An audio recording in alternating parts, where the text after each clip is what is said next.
Welcome back. Today's video is going to be a little bit different. I like to write little stories, and I just thought that I would try reading these to you. One video a week, one chapter a video, and see how you like it. If you like it, we can definitely continue with this. I would appreciate your feedback on it, on what you think could improve my little stories, what you think is good enough, what impacts you, what makes you feel something, anything. They're just gentle little stories, and I just thought you might enjoy listening to that. So my selection for you is going to be Molly Finds Her Courage. And so if you like this, please leave me a message or comment. Tell me what you liked about it. Don't be afraid to talk to me. And just let me know what's going through your mind as you hear my story. Okay, so are we all comfortable and ready to go? Let's get started. I have several jobs to do each day. After I get up and am ready to start my day, my boy and I have to go outside to the chicken coop to open the door to let the birds out. They are always eager, getting out into the fresh air to scavenge around for roots and bugs, so they fly and jump, trying to be the first out the door. It's pretty crowded in there when my boy first opens it, so I need to stand back, out of the way of the flying chickens. Next, after the birds are outside and settled down, we have to check the food and water dishes to make sure there is enough for the day. My boy's mother keeps the extra food in a metal can inside the door of the coop, so it's easy to fill the dish. The water, Mom has to carry in a bucket from the outside faucet. The chickens must think we are carrying kitchen food scraps to them. They charge at us trying to see what's in those buckets. I usually bark and jump trying to chase them away from my boy. His name is Joe, and I'm called Molly. I am his protector, and he is my best friend. I am his dog. I'm not a big dog, but I try very hard to be brave. It's hard when the chickens are as tall as I am, so when I bark at them, trying to be ferocious, they pretty much ignore me and keep charging at me or my boy. The rooster is worse. He will just stand on his tiptoes, making himself taller than I am. He really is not afraid of much of anything, and I think everything is afraid of him. I hate when the chickens jump, because when they flap their wings, it is scary. Actually, the only thing I really do like about the chickens is the baby chicks in the spring. They are so cute and make little peeping noises as they follow their mothers around. The mother hen can get pretty mean if you get too close to her babies, though. I know this because too many times I've had to run away because I got too near a baby and she charged at me. That was scary. The rooster is even worse. When he sees the hen running towards something with her wings spread out, he comes running to help her. He has really long claws, and he likes to jump and scratch with them. I just wish the chicken work was not my boy's job. Even collecting the eggs is pretty scary. When he reaches under the hens sitting in their nest box, some of them will peck at him, and that looks like it really hurts if he doesn't remove his hand quick enough. I'm not allowed to be in the chicken coop, so I have to stand in the door and watch Joe as he does our chores. It makes me nervous when the hens pick at him and I can't come to his rescue. My second job is to go with Mom and Joe whenever they are outside, wherever they are outside. We get a lot of eggs from our chickens, so Mom, Joe, and I use the gator and drive around to the neighbors and give them eggs once in a while. We do this whenever Mom says it's time to deliver eggs to the neighbor ladies. They give us stuff in exchange, like apples and things from their gardens we don't have in ours, and they give us cookies too. I like when we do this, because when we get to the various farms, Joe lets me out of the back of the gator where the eggs and I are riding. I visit with the other dogs while my family trades with the neighbors. My dog friends and I at each farm discuss any new wild animals we may have seen, where the most mice seem to be living, and if there are any sassy squirrels in the area we need to chase. I always share any new information with them so we can each do our jobs of keeping our family safe in this wilderness we live in. As an example, the white poodle that lives on the hill, he told me about an owl that has moved into his barn where the hay is kept. It keeps hooting at night, keeping him awake, and then he is ornery all day. I'm glad an owl hasn't found our barn, but ours is pretty small, so I don't think we have to worry about that. I did tell the beagle on the farm, the next farm, about when a chicken hawk got trapped in the chicken coop. It was very exciting. It was when I was learning how to be a country dog because we had just moved from living in town to the farm we live on now. Joe and Mom went out to check on the chickens, and I walked along with them. The chickens were all out of the coop and in the pen while the chickens were all out of the coop and in the pen while the rooster was upset, blocking the coop door. Mom looked inside, and there was a hawk trying to fly out of the window, but he couldn't because there was glass in it. While Mom sent Joe back to the house to get a shovel to chase the hawk with, at least I think that's why she wanted him to get a shovel, I got in the pen by the chickens. I was barking and trying to get past that stupid rooster into the coop to get the hawk. I was trying to help. The rooster now thought I was after his chicken family and was jumping at me. It was pretty confusing. I was trying to get in the coop after the hawk that was trying to get out, and the rooster was standing in the middle of us both, jumping in the air while flapping his wings, making a horrendous noise. The hawk got past us when the rooster was jumping at me and managed to fly up into the tree above us. By then Joe had returned with that shovel, but the only one trapped was me. Boy, that rooster was mad, jumping and flapping his wings and crowing or whatever that noise was he was making. Can you just see this rooster going after this poor little dog? Now I lost my page. The hens were outside of the coop by the fence making all their noises and running around by the wire. It was a mess. I couldn't get out because Mom had shut the gate so the chickens couldn't get out. I have to admit it, I was scared. Everywhere I tried to run to, I ran into that rooster, flapping and jumping at me, trying to scratch at me with his claws, or I ran into a group of screaming hens running around by the fence, flapping their wings and jumping at me. I can see total chaos. I hope you can. Mom shouted loud enough so I finally heard her over the birds' noises to, "Molly, come this way." She held the gate open just a little bit so I could get out, and I ran by Joe to sit by him, breathing hard and shaking. Yep.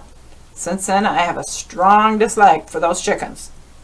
After I finished my story to the beagle, he was dog laughing so hard he had spit dripping off his tongue and was laying on his back, kicking his feet in the air. I didn't think it was so funny. I still remember how scared I was trapped in the pen with those birds. Mom, Joe, and I got back in the gator and went to the farm down the road from this one. I did learn from the big dog on that farm something very strange. He was down by his barn patrolling the barnyard one morning and came across a new scent. He couldn't tell me what it was because he hadn't smelt it before. He's an old dog, and for him to discover an unidentifiable smell was a concern. He couldn't find any tracks, just a scent trail. It wandered around the water trough for the cows and went right up to the barn door his humans kept closed at night so the cows could be inside and rest. Trail led past the garden, and that is where he stopped trailing it. He hasn't smelt the stranger since. He didn't bother to try to alert his humans to this because he frankly didn't know how. There wasn't even a footprint to try to show them. Now to tell you about my third job. It is to stay with and protect my family from anything I think is a danger to them. It was easy when we lived in town. I only had a backyard to watch over, and we went for walks on the street. I had to wear a collar and a leash, so I tied to one of my humans at all times. We only had strangers come near us, and I was not allowed to bark at them. They never did us any harm, so we were okay. There were lots of birds and some squirrels and an occasional rabbit. My life was very easy. Then we moved to the country, and I had to learn many new things about danger. The neighbor dogs, and how to get along with them, about the cow, and of course, the chickens. I'm not tied at any time, but allowed to roam around to keep an eye on things, and that allows me to do my job better. When we drive the gator to give away eggs, it is usually Mom, Joe, and me. We drive down the road because it isn't so bumpy, so we're better able to keep the eggs from breaking. When we are on our way home, we drive on the trail through the woods going alongside the fields of corn and hay. I like to watch as we ride along in case I may see something interesting. Being as we usually do this in the afternoon, most of the wildlife is taking their daily naps because the only things we see are birds. We also drive through the woods and check on berry bushes and whatever else we want to stop and look at that grows alongside the trails. Sometimes we stop and look at some pretty flowers, and I usually make Joe and Mom laugh when I stick my nose on them to see if they have a smell. I love the ride home because we stop lots of times and I can look around and check out any strange smells that may have been left behind other animals. I find the most common smell in the woods is the rabbit smell. You would think it would be a squirrel because they're the most common, but they are usually up in the trees, so I can't trail them. I like trailing smells because I'm good at it, and if I ever lose Joe or Mom in the woods and I can't hear them, I can backtrack my own smell and find where I left them. They're always waiting for me if I get delayed on some scent trail. I have never been left to walk home because they got impatient and left without me. They always wait. When we got back from our egg delivery trip, I haven't learned much news on any sightings of strange animals in our woods. The big dog told me his discovery, but he was the only one who had any news besides the owl. The other thing that concerns me is the little animal by the cow, but Dad has told me not to chase it or bother it. Every time I've tried to do that in the past, he has hollered and scolded at me. I don't like it when he scolds me. It makes me feel like I'm not doing my job, and I get embarrassed. Yes, I know dogs don't get embarrassed, but I feel like I should be doing something, anything. I'm just not sure what. So I sit down and wait until something happens, and I'm needed, but that is only when we are by the cow and the little cow. I don't know what to do around them.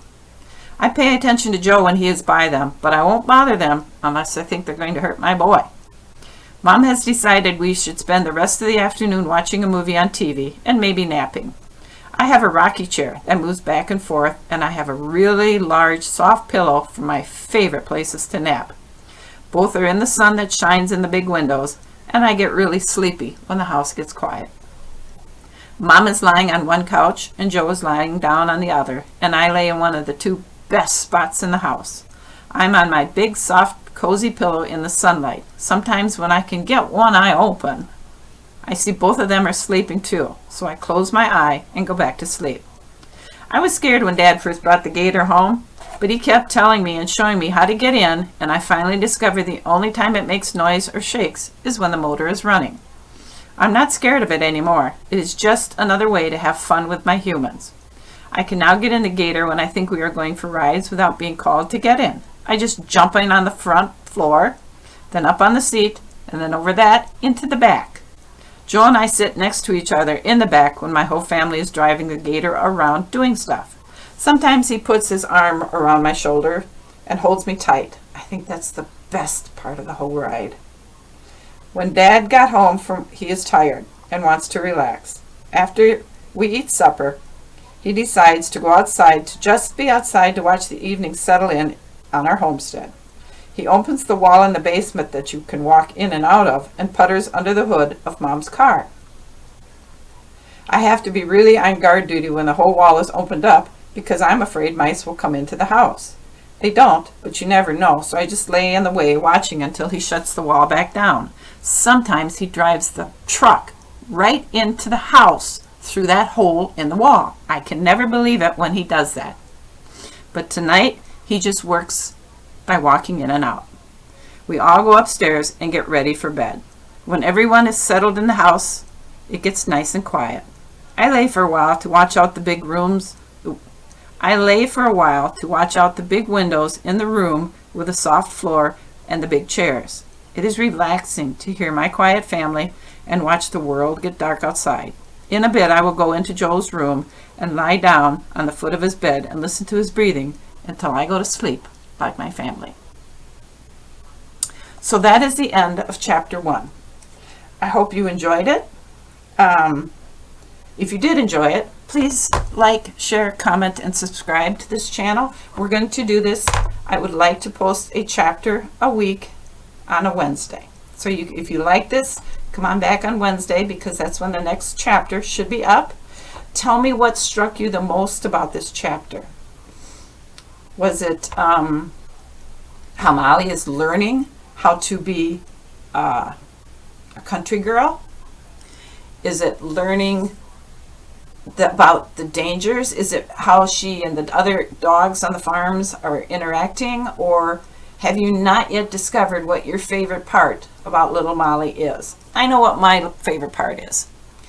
In my mind, Molly is about this tall, because a chicken is taller than she is. So she's not very big. She's got the heart of a lion. She loves her family, and she's devoted to Joe. That's the part I like best about Molly so far. So as the story progresses, we're going to see Molly grow, and we're going to see some exciting and unspeakable things happen. And that's all I'm going to tell you. So if you're interested, come on back and we'll read some more. Till then, thank you for watching. You have a great day, and we'll read again soon. Bye.